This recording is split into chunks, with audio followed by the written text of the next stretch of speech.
Comme beaucoup d'autres infrastructures de campagne en RDC, l'hôpital du village Kachobwe ployait lourdement sous le poids de sa décrépitude avancée. Tel un lieu fantôme dépourvu du minimum, il se dirigeait chaque jour vers une disparition certaine.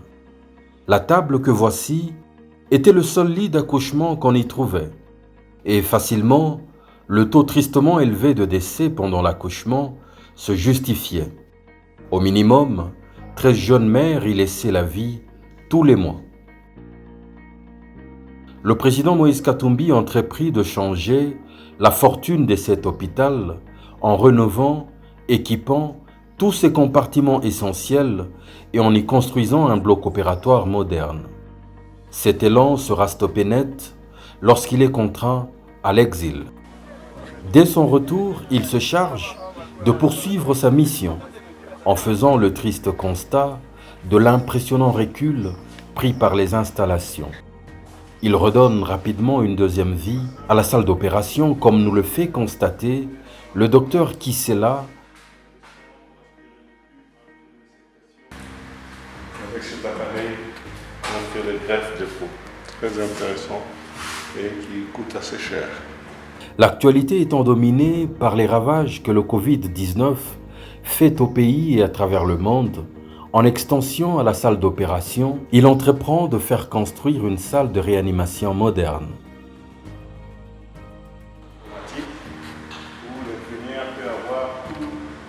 Il est omniprésent sur le chantier.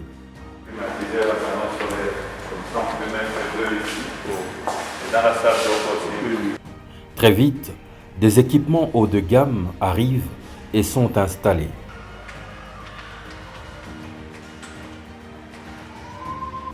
Y compris des respirateurs classiques pour la prise en charge des cas de détresse respiratoire.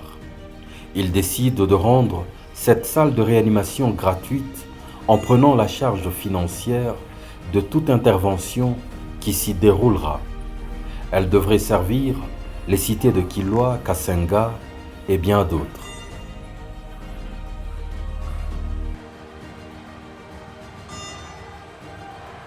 Investissant dans la prévention, il mobilise et sponsorise également tous les tailleurs du village pour la fabrication en chaîne des masques artisanaux à distribuer gratuitement à la population. Sa deuxième cible est la maternité de cet hôpital de l'État. Elle aussi a subi le choc de son absence prolongée. Autrefois rayonnante, la salle des accouchés est particulièrement pénible à voir. Les mères et leurs enfants sont dans des conditions difficiles. À tout moment, le plafond au-dessus de leur tête peut s'écrouler sur elles. Il est criblé de trous et est devenu le refuge de chauves-souris. Une ambiance chaotique y règne, ayant tout effacé de la réhabilitation qu'il y opéra plusieurs années auparavant.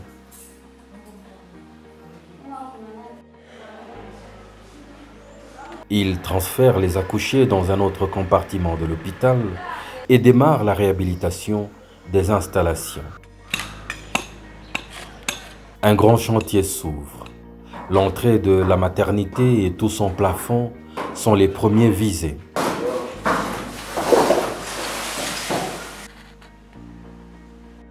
On l'aperçoit régulièrement sur le lieu pour s'assurer que les choses étaient correctement faites.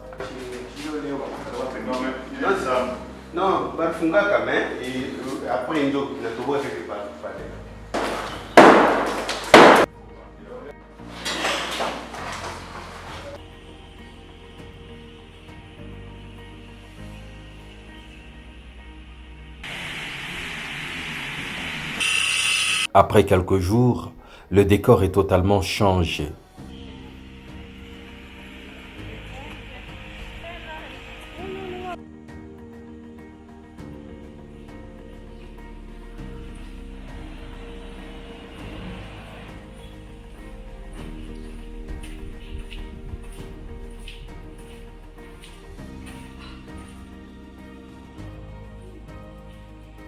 Cette section de l'hôpital ressuscite littéralement.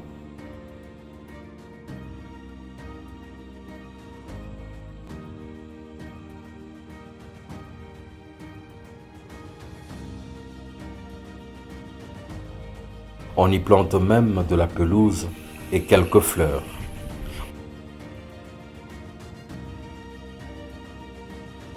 Enfin, les mères et leurs enfants peuvent à nouveau séjourner dans un espace propre et digne. Le soulagement est réel. Il leur octroie également une nouvelle literie importée d'Europe. Pendant ce temps, les frigos solaires récemment donnés à l'hôpital fonctionnent à merveille. Pris en relais par un groupe électrogène de 60 chevaux, acheté et fourni en carburant par lui-même. Un frigo mortuaire solaire y est également en construction. Dans la même enceinte, il a fait construire plusieurs villas en solide pour le personnel médical afin de leur assurer un séjour confortable dans ce village de la RDC. Je suis rentré en Belgique et de là j'ai été engagé en Afrique du Sud en tant que chirurgien chef de département de chirurgie dans un hôpital de la place. Et de là, j'ai eu la chance d'être invité par le chairman pour que je puisse venir prester dans l'hôpital de son village à Cachoboué. Quand je suis arrivé, avant même qu'on inaugure l'hôpital, c'était un centre de santé. Centre de santé où il n'y avait même pas de salle d'op. Centre de santé où, avec le temps, on a construit cette salle d'op, on a construit les maisons des médecins et on a commencé à équiper le matériel qui venait du donneur. Du centre de santé, nous sommes devenus en fait une zone de santé. Parce qu'un centre de santé ne peut pas avoir ce que nous avons. Donc nous avons évolué en zone de santé et en hôpital général de référence. Vu les capacités des choses que nous pouvons réaliser, vu le nombre de médecins qui sont employés, et la moitié de ces médecins sont employés grâce au chairman qui a pu assurer leur salaire. Nous avons eu par un certain moment à aller voir et opérer dans ces centres-là et amener parfois les malades qui ne pouvaient pas être opérés là-bas dans notre centre de Cachoboué. Alors, ceci a été en son temps facilité par la route qui a été aménagée par la même personne que vous connaissez, et on pouvait rouler sans problème. Je pouvais moi-même aller chaque mois et à Kilwa et à Kassenga avec beaucoup de facilité, ce qui n'est pas malheureusement le cas pour le moment. Et heureusement, Dieu merci, à son retour, les choses ont commencé à revenir à la normale. Il a commencé par refaire cette même salle d'op que vous voyez. Le plafond était en train de tomber. Maintenant, si vous regardez, c'est des plafonds de lumière de salles d'op modernes. Des jeunes médecins sont de plus en plus nombreux à choisir cet hôpital pour exercer et affûter leur art. Nous sommes 4 médecins en training. Nous nous répartissons de la manière suivante. Il y a le service de médecine interne, il y a le service des urgences, il y a la consultation externe, il y a aussi la gynécologie et la maternité. C'est le jeudi 7 mai 2020 qu'il a choisi d'inaugurer la salle de réanimation ainsi que la maternité où il a rendu visite aux premières occupantes en prenant l'entière charge de leur séjour à l'hôpital, quelques pagnes en bonus. Napiga asante sana kwa Papa Moize wa kutulipia kwa hospitali na kutengeneza hospitali. Merci sana, Mungu ambariki.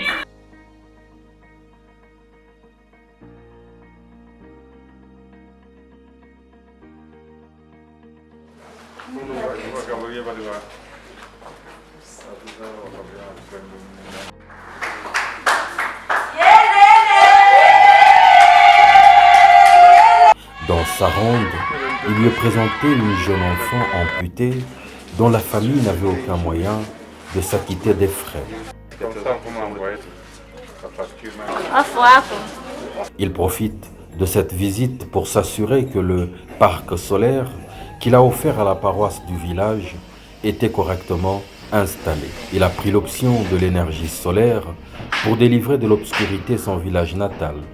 Un succès dont pourrait bien s'inspirer le reste du pays.